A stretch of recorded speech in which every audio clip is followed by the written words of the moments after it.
පළවා හරින්නට මේ රටෙන් අතු ගාලා දාන්නට ඉදිරියේදී අපි ක්‍රියා කරනවායි කියලා රණවිරුවන් විදිහට අපි මතක් කරනවා. එයා ඒක රාශි කරනවායි කියන එක මේ අවස්ථාවේ මතක් කරනවා.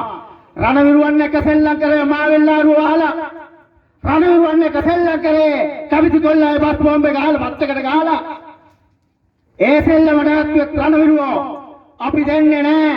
කුහක පටු අරමුණු මුදුන්පත් කරගත්තා. ඒ දේශපාලන කුක්කන්ට රණවිරුවන් පාගන්න ඉඩ දෙන්නේ නැහැ කියලා මම මේ අවස්ථාවේ හිටපු යුදහමුදා රණවිරුවෙක් විදියට අවතාරයෙන් ගනුතාම්බීරත්වයෙන් අවතාරණය කරනවා ඒ අයට. මට කියන්න තියෙන විශේෂයෙන් එච්චරයි.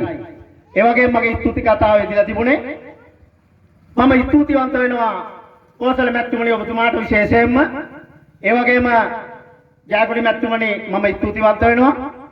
ඒ වගේම මහවැලි අධිකාරියෙන් පැමිණි ජ්‍යෙෂ්ඨ නිලධාරීතුමන්ලට අධ්‍යාපන ශාස්ත්‍රයෙන් පැමිණි ඒ ජ්‍යෙෂ්ඨ නිලධාරීතුමන්ලට සිවිල් ආරක්ෂක බලකායෙන් පැමිණි ජ්‍යෙෂ්ඨ නිලධාරීතුමන්ට සිවිල් ආරක්ෂක බලකායේ ඒ ආදරණීය සෙබළුන්ට ආදරණීය දුවදරුවන්ට ඒ වගේම එක්සත් වෙල ව්‍යාපාර ඒ අයවලුන්ට විශාල කැපකිරීමක් කරා. ඒ අය උදව් උපකාර කරා.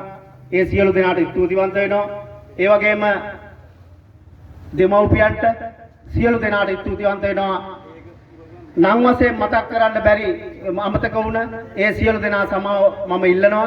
සියලුම දෙනාට ස්තුතියි කියමින් මගේ කතාව නිම කරනවා. ශ්‍රී ලංකා මාතෘභූමියට ජය වේවා. ශ්‍රී ලංකා මාතෘභූමිය ආරක්ෂා වේවා. ආදරණීය රණවිරුවන්ට නියම් සුව ලැබේවායි කියලා ප්‍රාර්ථනා කරමින් මම නිහඬ වෙනවා. ස්තුතියි.